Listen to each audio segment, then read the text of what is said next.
Welcome back to A Fine Time for Healing, a place where your physical, emotional, and spiritual well-being are all that matter. So put your feet up, relax, and enjoy today's show.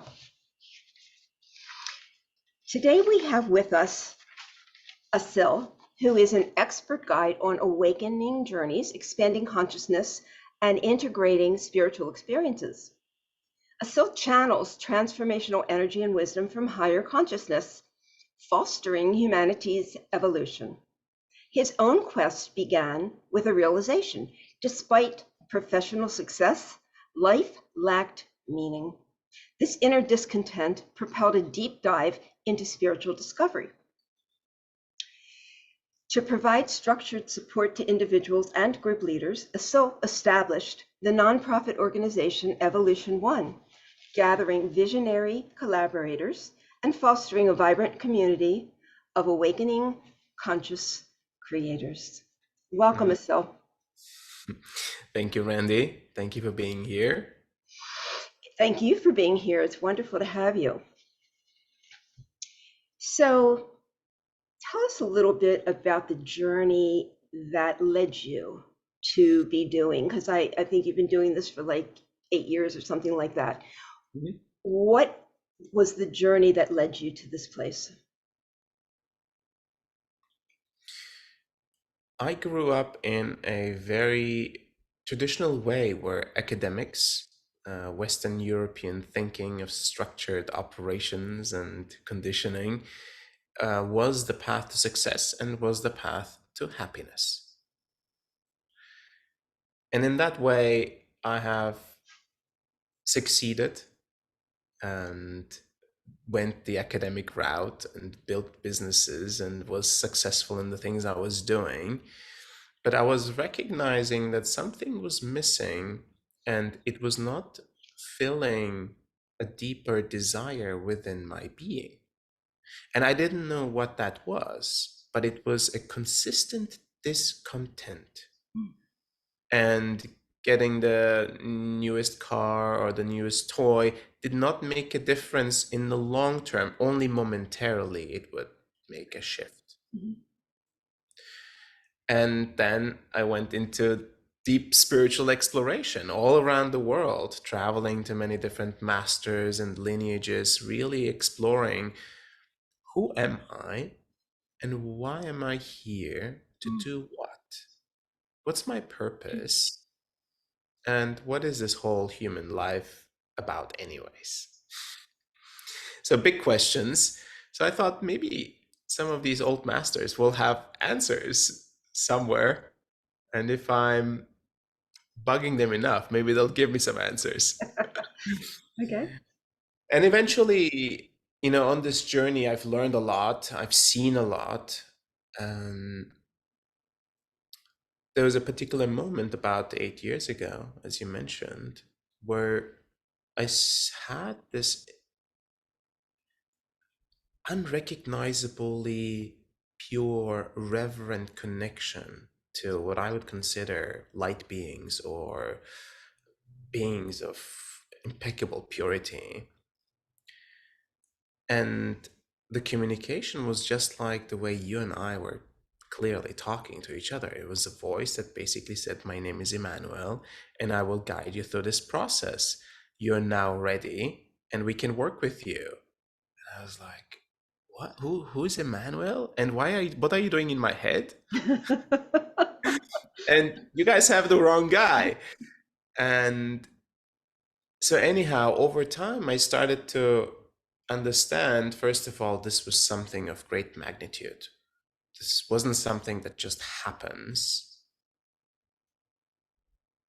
but it was something that was preparing for a very long time. Not just in this lifetime. For me, I found out it was, 3,000 years of hard work, of Really?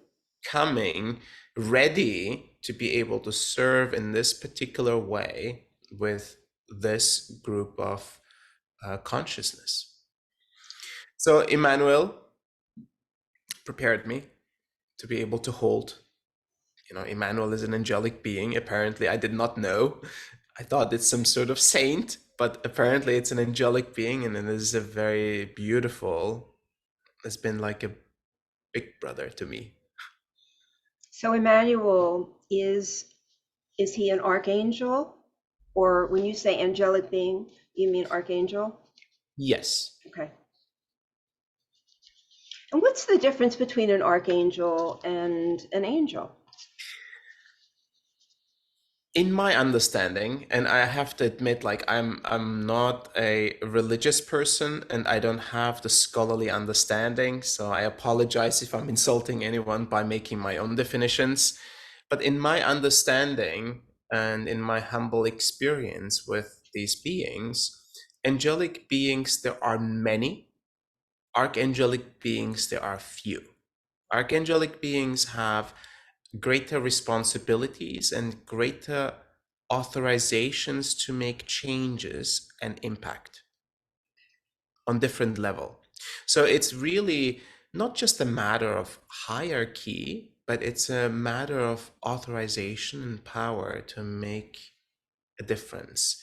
And having worked with both angelic beings and archangelic beings, I can feel in my body when they work through me the difference, the power differential, like Really? magnitudes of power difference. Hmm. That's so interesting. And Emmanuel was the first um, beings or group of beings that you channeled. And then I read that you also channel Elohim, which Mm-hmm. I was saying to you before we got on air. For those people who are listening, Elohim is the Hebrew name for God. And Right. so I was really interested for Asil to tell us Mm-hmm. why they called themselves or these entities. We can't, they're not necessarily beings, they're energies or of light or whatever. But why, explain to everybody why, how you figured out what Elohim was and who you think they are. So in an interesting experience, first of all, it's I thought of myself when first I was talking to angelic beings. I'm like, which human being says they're talking to angels? Like my parents would call me crazy, and my friends would as well. Mhm. And so I kept it for myself for a while. And then eventually I was talking to archangelic beings. And then eventually I was talking to uh, beings of collective consciousness that were magnitudes even beyond what I was able to perceive with the angelic beings. So this first encounter, when the Elohim introduced themselves, and I had no idea what Elohim even meant. It just was a couple of syllables the first time appearing in my consciousness. And I shared with a friend of mine who was a mentor and close friend, still is to this day. And he was of Russian Jewish descent. And he said, do you know what? He said, say it again. And I was like, Elohim, Elohim. And he was like, do you know what that means? I said, I have no idea. And he's like, well, look it up. You'll have quite some interesting read about it. So here it is. It's a plural form for God. It's actually gods, right?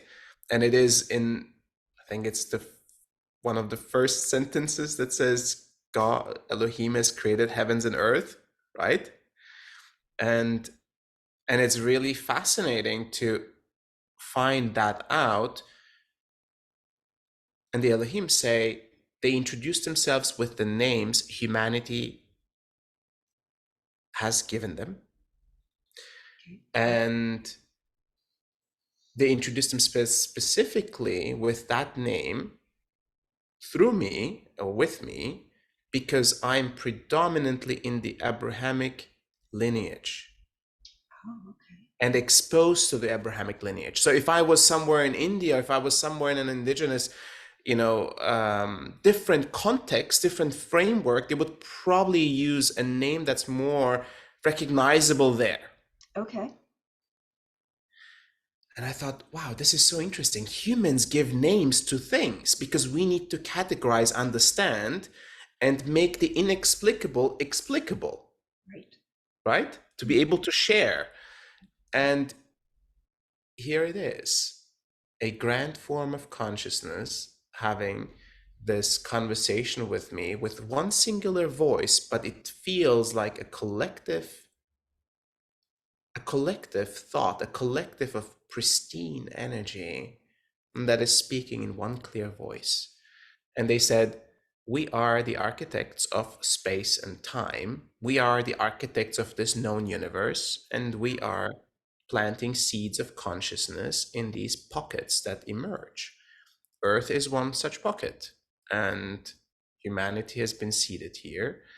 And you live lives in a certain way. You grow, evolve, and mature as a consciousness. And eventually, Earth will no longer be relevant because you've outgrown Earth as a consciousness, and you'll be in a different plane of existence.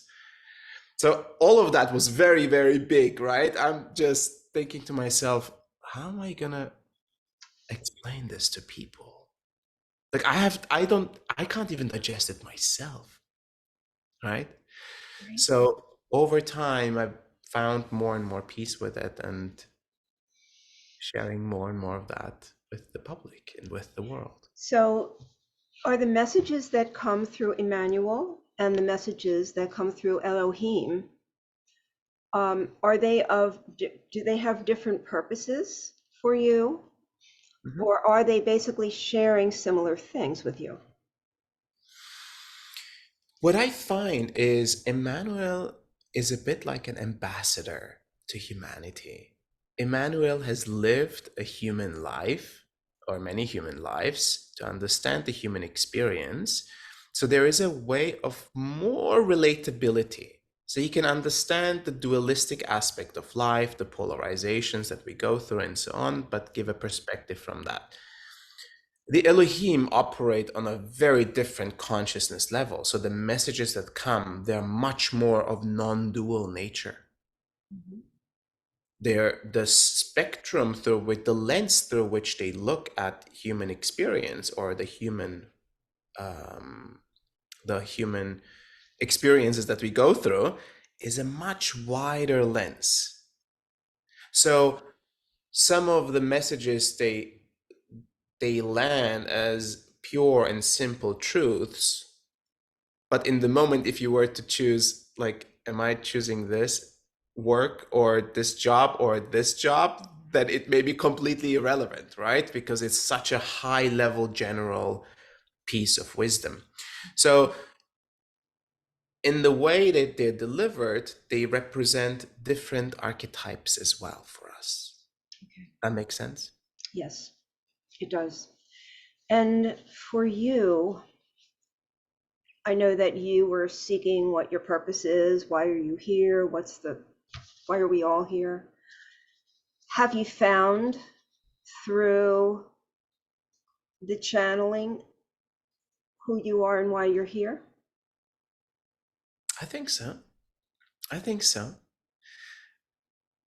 I would say that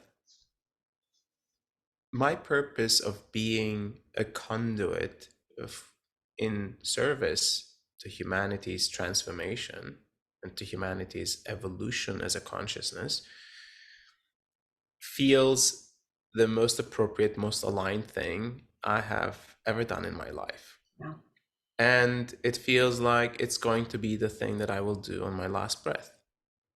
So it truly, certainly is very aligned, and it truly feels like the purpose that I was looking for. Now, when we are on this path of spiritual growth and, finding something, right? We start to recognize, okay, there is nothing to find. We start to shed all these layers. At some point, it does not even matter. Like, I'm not seeking to find something to be fulfilled. I'm just on the path of search and exploration, like finding liberation as a soul in human form. Right. Right? So none of that stuff of like, am I living my life's purpose, my soul's purpose? None of that matters. But as everything is being shed and I'm finding this new level of presence and I'm finding a clear direction, what emerges as a result of that is the direct expression of alignment, soul's purpose, Okay. the thing that feels most right to do. But that's really, we could say that with living a life in alignment, right? If you say, I'm living a life in alignment, that means you're living your life's purpose. There's the wisdom that is channeled through you, is in general about the humanity as a whole, what we are, where we are going, what we could be doing better, what exactly, and I know the messages are many, but generally, what is the theme that you have been granted wisdom with? Well, there are some patterns that we recognize in the channelings, and there are some core messages that come through, and I can share a little bit about that. Okay. Some of the core messages is that humanity is in a great time of transition and great time of awakening. So this awakening process comes in waves, and it is affecting initially small groups of individuals, but eventually masses. So we're talking hundreds of thousands, millions of people awakening at the same time. Awakening means what? That means questioning the purpose of life, the meaning of life, questioning the structures into which we have been grown into, societal structures, conditionings that we have assumed, the wounds that we haven't processed or our past generations haven't processed, all of that coming to surface in a moment of, for lack of better words, I call it reckoning, but it's really an awakening process, right? And in that moment, humanity will seek answers that cannot be found in any books. It's going to be answers that only spirit can answer to them. And in their own exploration, their soul will be the bridge to spirit to answer these questions. So if millions of people are awakening, Randy, what are we going to do? How are we going to help these people? Right? It's going to require other people that have walked this path before them to be solid pillars of light to assist in the journey of the awakening. So that's one of the messages. And they talk about becoming, more and more aligned human beings. They talk about the energetic grid of the world, which also plays an important role in our awakening process. That collective trauma places around the world hold dense energy that needs to move. So they talk about these pieces, but the key element is they are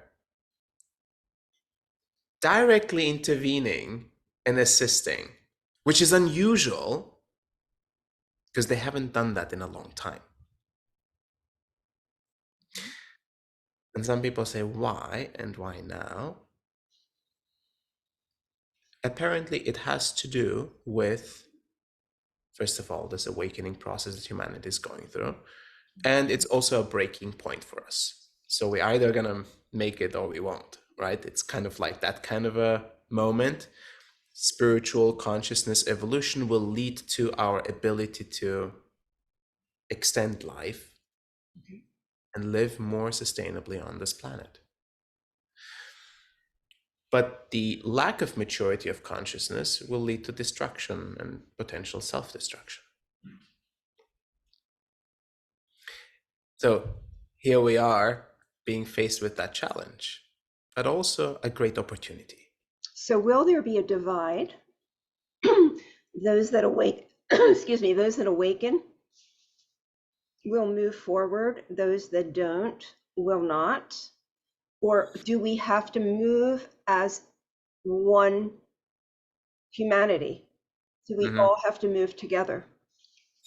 I think really it's a collective effort, you know, and sometimes I'll say no one's going to be left behind.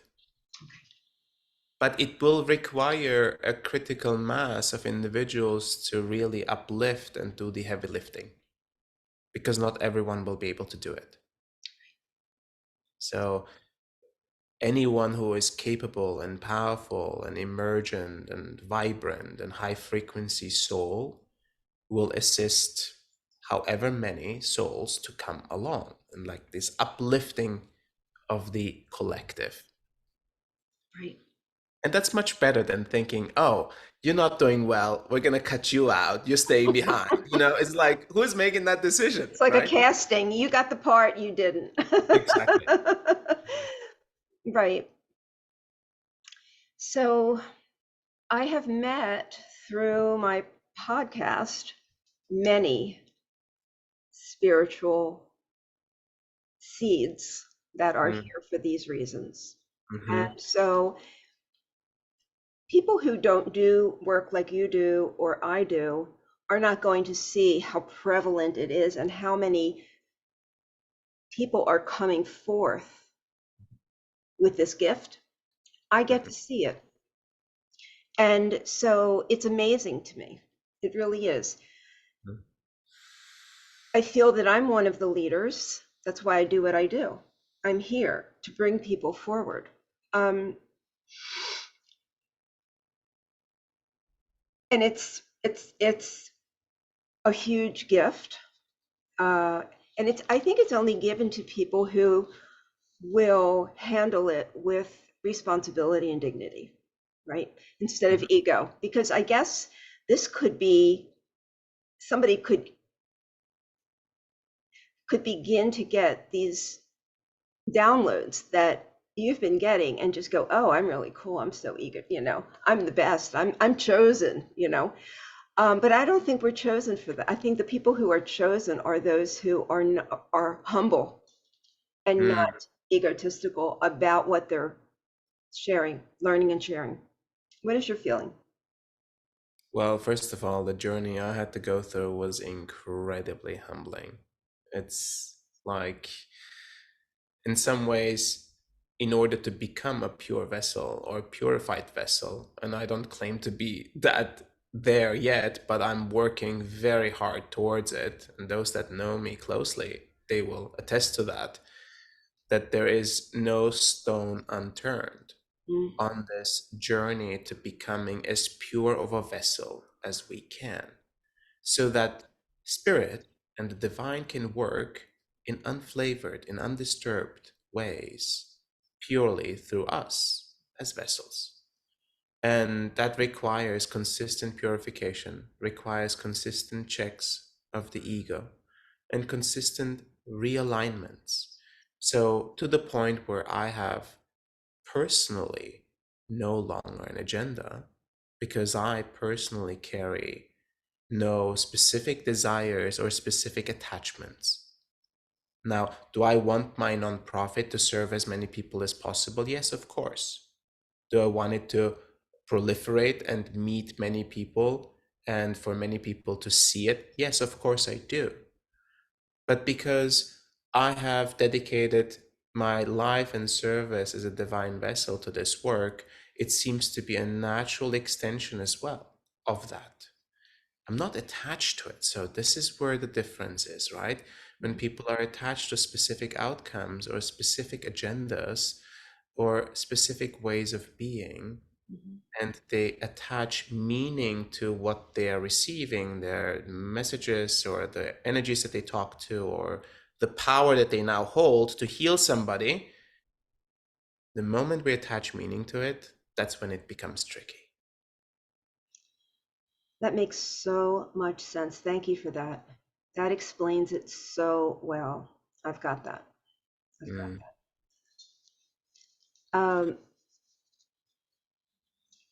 So are you receiving messages regularly? Are they just kind of coming in at all times? How are you receiving them? In the beginning, I had to make specific time and for sessions, and that is still the case. So when I deliver public transmissions, I will go into a state in which the messages will come through in a clear and undisturbed way. So there was a clear separation between me as a seal talking and then clear, embodiment and the Elohim speaking or Emmanuel speaking. Now, over time, especially in the last, let's say, 2 years, I feel there is a certain bridge of consciousness in which there's consistent flow Mm, of messages. And I can even in regular conversations tap into a bit of a half channeled state of mm, being in which many of the things that are coming through me are not even my mental considerations or choices, but they are coming through a stream of consciousness influenced by the connections I have and hold. right. It's a very interesting way of being. The Yeah, question is, like, where does me end and where does some greater consciousness start? And does it even matter, right? And as we let go more and more of this ego construct, does it even matter? right. It doesn't sound like it does, especially for you. Because, yeah, the way that you explain it, there is no end and beginning. It's just a stream. Mm-hmm. What is the message that you keep getting that is we're supposed to hear as the collective? Mm-hmm.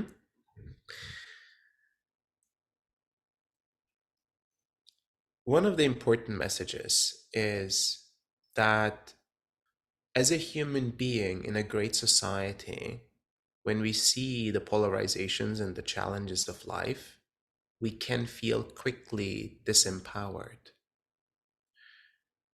And when they say that the evolution of consciousness and the key to the transformation of humanity is within you, they speak to every single individual because you are that key to transformation and it starts with you.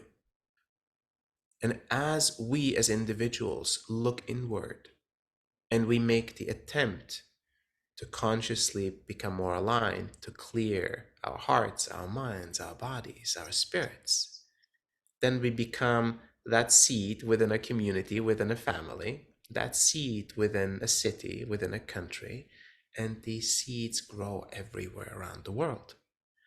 So the evolution of humanity is in your hands and you hold the power, and that power is in the present moment, nowhere else outside. That is one of the key messages. That's a big message. Mhm. It's hard to really understand that we have that power within us to create these Yes. changes. Why a lot of people, including myself, are wondering why everything seems upside down and backwards right now for us. Is this the transition? What is that? What is going on?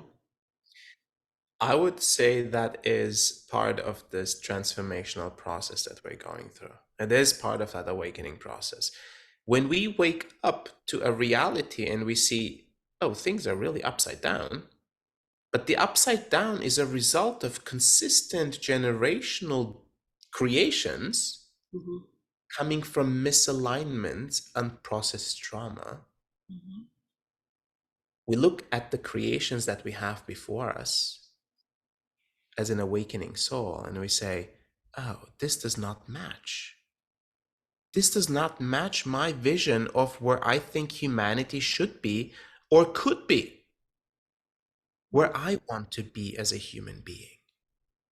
So this mismatch of perspective and reality is an awakening process and is a very clear symptom of that.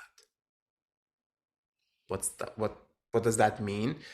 That means awakening people will start to choose different leaders to represent them. Awakening people will choose different societal creations. Awakening people will question some hard beliefs that we've carried for a long time. So that's a very interesting and potent time to be alive. It is such an interesting time to be alive. There has been such a change in the way things are perceived and the way things are done, the way things are portrayed. Everything seems to have changed. Mhm. And I guess, it's like the grain of sand in the oyster. Mhm. It irritates and creates the pearl. Mhm. So I guess that's what we're just being not, I don't want to use the word irritated, but we're being awakened. We're being challenged Yes. so that And we can certainly make better also choices. irritated along the way. I agree. Right. So in some ways, the challenge is the catalyst. And in some ways, the pain is the catalyst for transformation. And the pain reminds us of the old pains that we have not processed.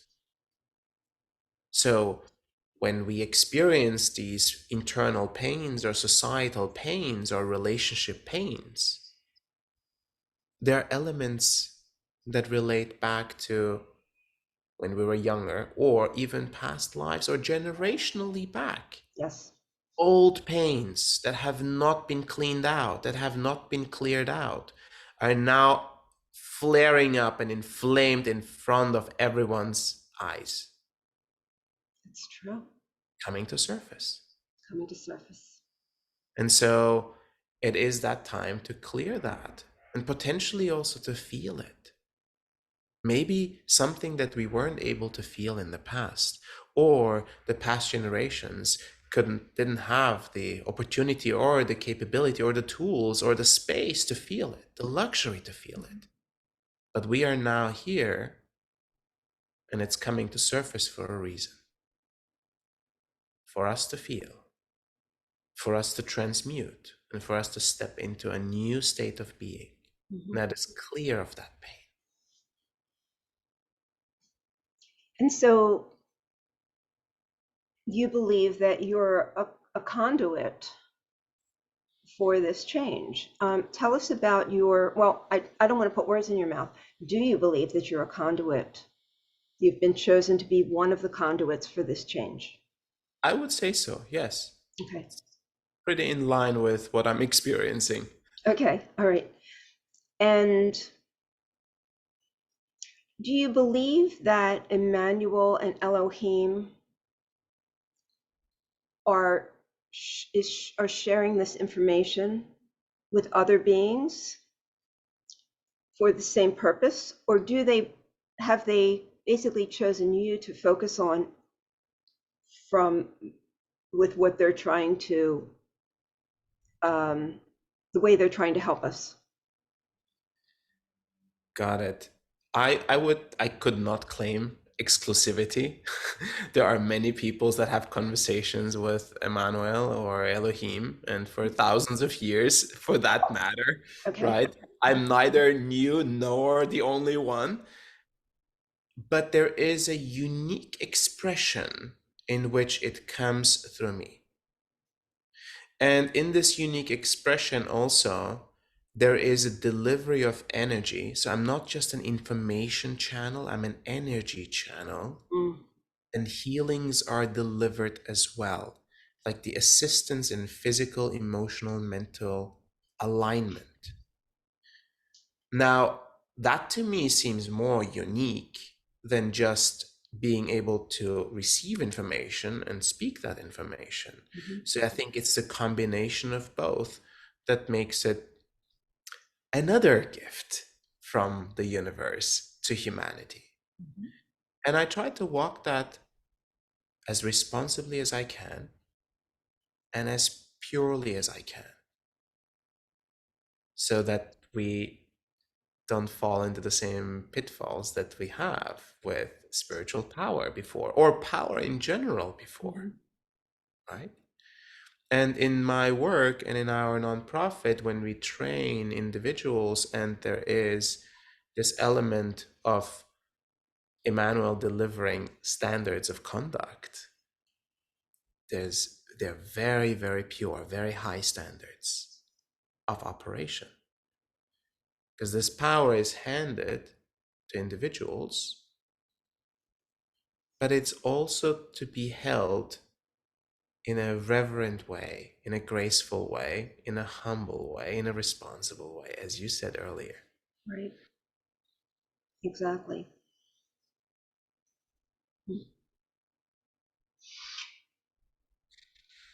When you talk about being the conduit for healing others, what does that look like to us?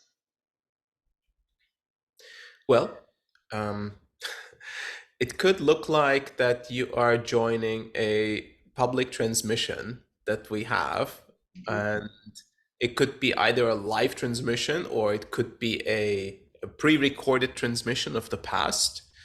And there is an element of a message that is delivered. The message has in itself a powerful energy. And then there is what the guides call energetic adjustments. And it almost looks like, I'm waving my hand and things are happening before me. But the way I would describe it is almost like virtual reality, right? I'm looking at a sphere in which there is a very clear construct. Sometimes I see individual souls in that sphere, and they're being worked on in this sphere of operation, so to say, and they deliver the work to everyone that is connecting to that session to be receiving some level of support. And we have great and fascinating responses of what people experience. And some people do experience physical healing of a great magnitude, and some people experience peaceful and relaxation, and some people experience a deeper connection to spirit and to themselves or to the earth. So there's many different ways how people are affected by it. I wouldn't just say I'm a healer, the cliche energy healer thing. Also, can't really say we're healing, because then we have authorities Sure. saying you can't claim you're healing Right. because you're not trained to heal according to the Western society. Sure, I agree. Therefore, it is energetic alignments that are delivered that sometimes and often result in physical alignments. Okay. So it's delivered, the healing is delivered through messages, basically.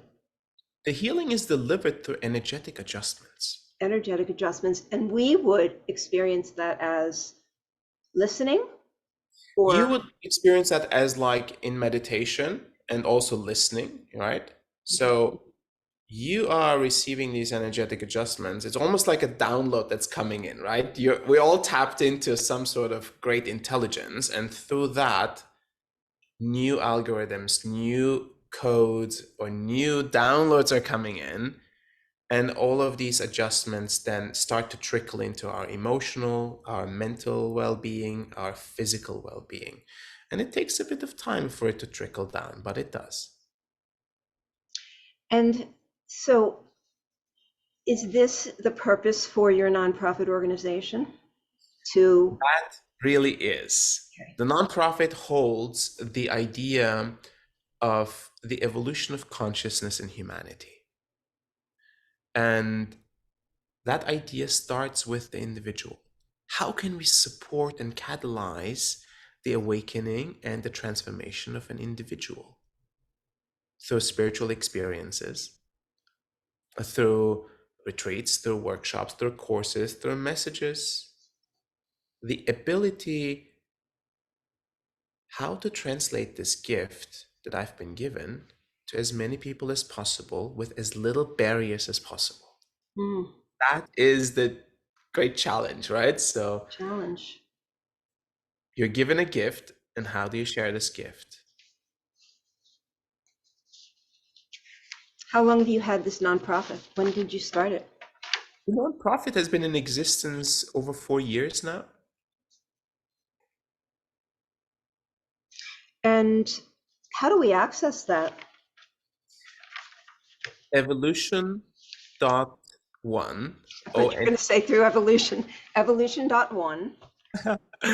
Evolution.1 is the name of the nonprofit, and it can be accessed online. Evolution.1 ONE that speaks about our mission, speaks about what's available, speaks about the many free offerings that we have, and also how people can be involved.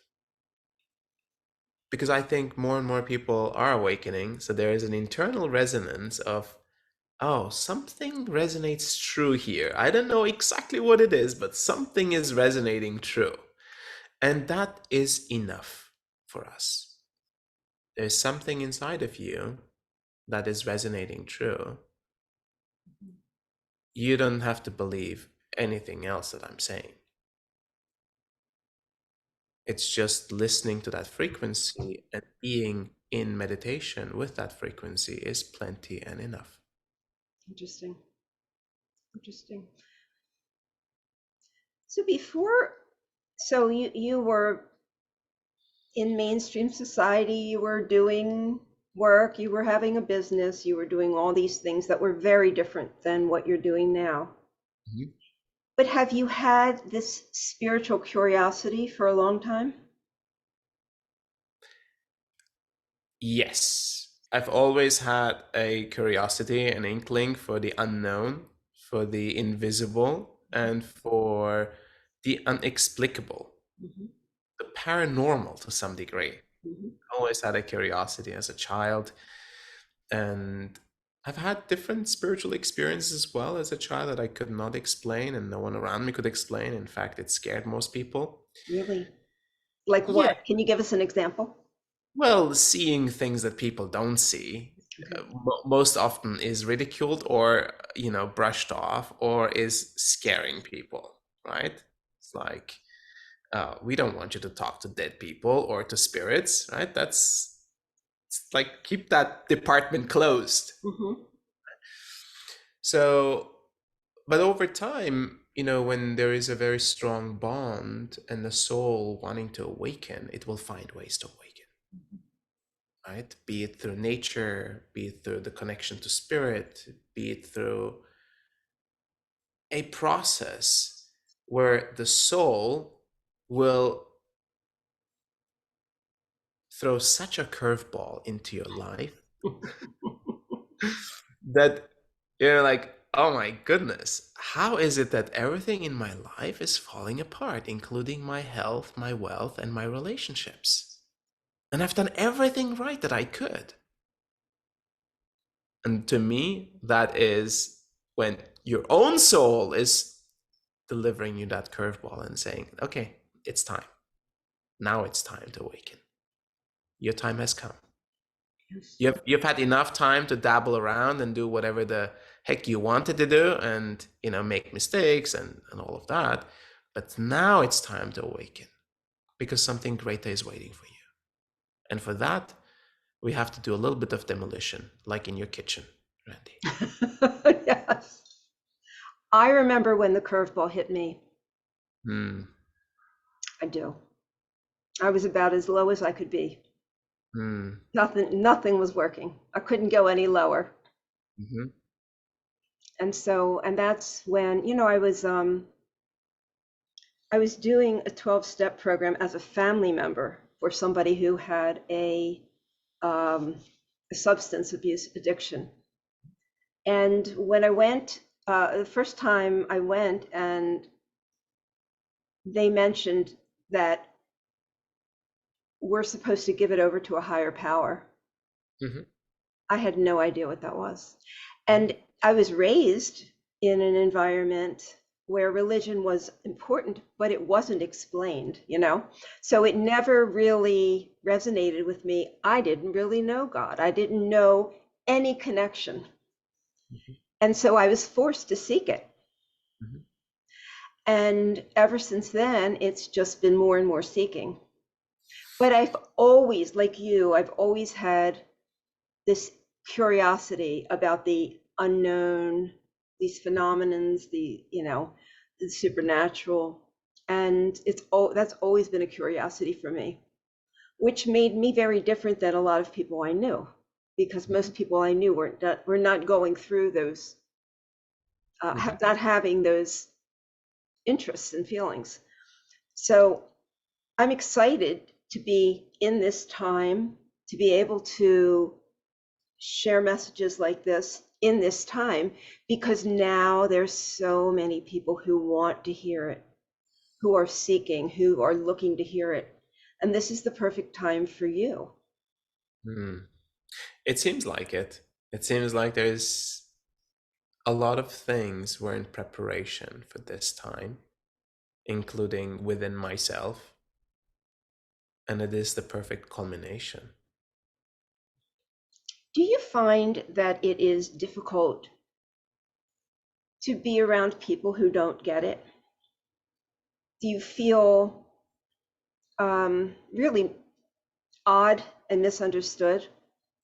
I used to, but now I have even my attachment to people getting it has dissolved. I'm just here to deliver what comes through me. And if my presence makes a difference in someone else's life, beautiful. If it doesn't, and if it doesn't resonate with them, that's also perfect and beautiful. But it can't take me out of my alignment. It can't Mhm. take me out of my journey of being a pure vessel. Because even my attachment to some specific outcome, if the expectation is not met, will create some sort of dissonance within me, right? Right. I was expecting to deliver this, but I didn't get this, and I got that. Maybe some sort of adverse reaction or adverse response, Mhm. right? But if I carry no attachment to either, Mhm. then I'm just being a pure vessel. And those that are attracted will receive something important from it. Those that are deterred may not receive something from it. And Mhm. that's also perfectly okay. Mhm. Why are some of us more awakened? Why are some other people sort of lagging behind? Is this part of their soul journey, who they are, what their previous experiences are, what we come into with the level of growth that we've accumulated throughout other lives? Um, is this does this account for why some people are a little slower in receiving the information? Absolutely. I think there's many variables that lead to someone's readiness, Mhm. ripening, so to say. Mhm. Could be soul's journey, many life lessons, or incomplete karmic experiences they have to still complete. Okay. Certain relationships, a cycle needs to come to an end. Mhm. As you said earlier, right? Until for that curveball that your soul is throwing, for it to really hit home, right? It Mhm. has to create a certain momentum it builds to culmination. Mhm. But the intensity to provide the greatest possible opportunity. Am I making sense? Yes. And I believe that for some people, that intensity looks different. And for some people, they're not there yet. And some people like us, maybe we are more sensitive or we've known that's exactly why I'm here and everything was shaping to be that, Mm-hmm. we listened to the signs earlier on. Mm-hmm. But there is no right and wrong, and everyone at their time. Right. That's an important statement, that listening to the signs. And so I do trauma work with people, helping them get through emotional traumatic issues, and reclaiming a healthy lifestyle or life and feeling better about themselves, who they are, you know. And so much of this applies in my work. But I find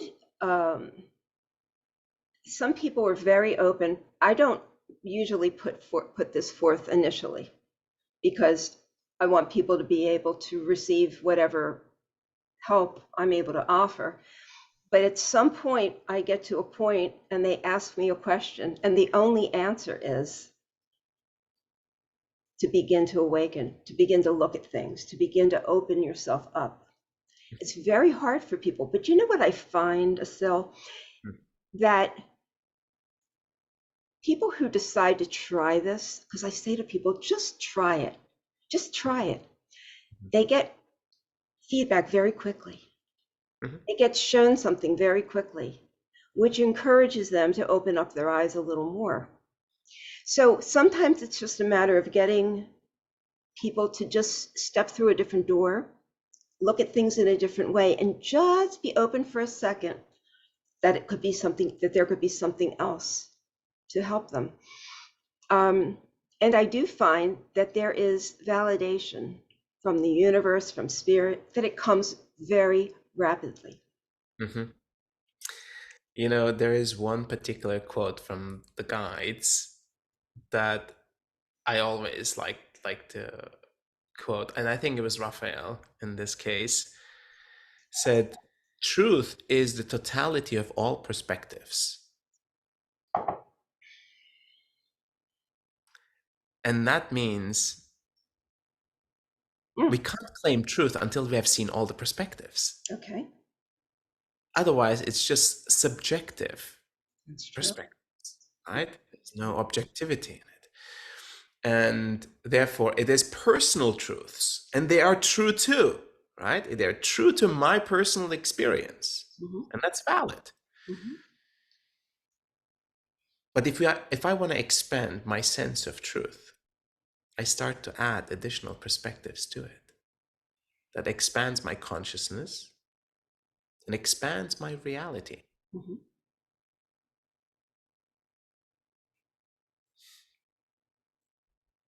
It's so true.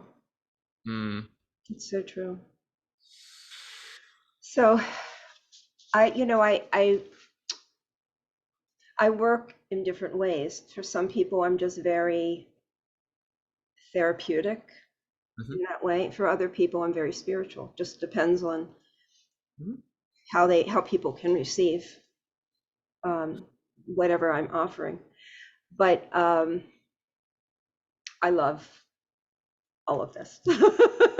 This is where my heart and home is. I love this. Yeah, this is it. I totally get it. Mm-hmm.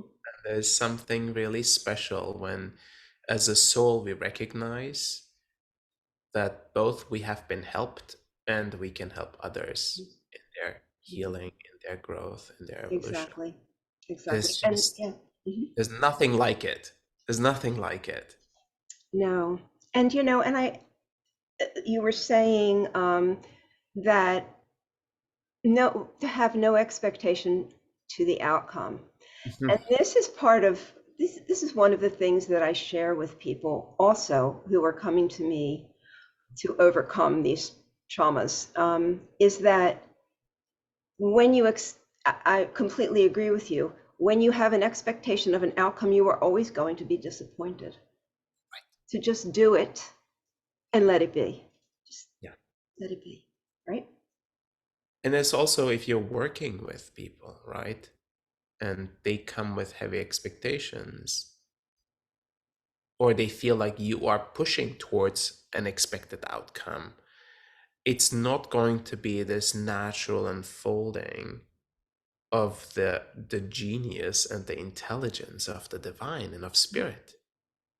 And I think for us to be able to hold that kind of container creates many more possibilities, like infinite possibilities, True. rather than narrow, specific possibilities. Right.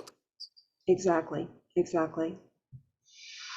So, unfortunately, our time is up. Is there any message that you want to leave us with? The message is you are loved, you're perfect as you are, you're supported in your evolution, and you are more powerful than you have ever known to be.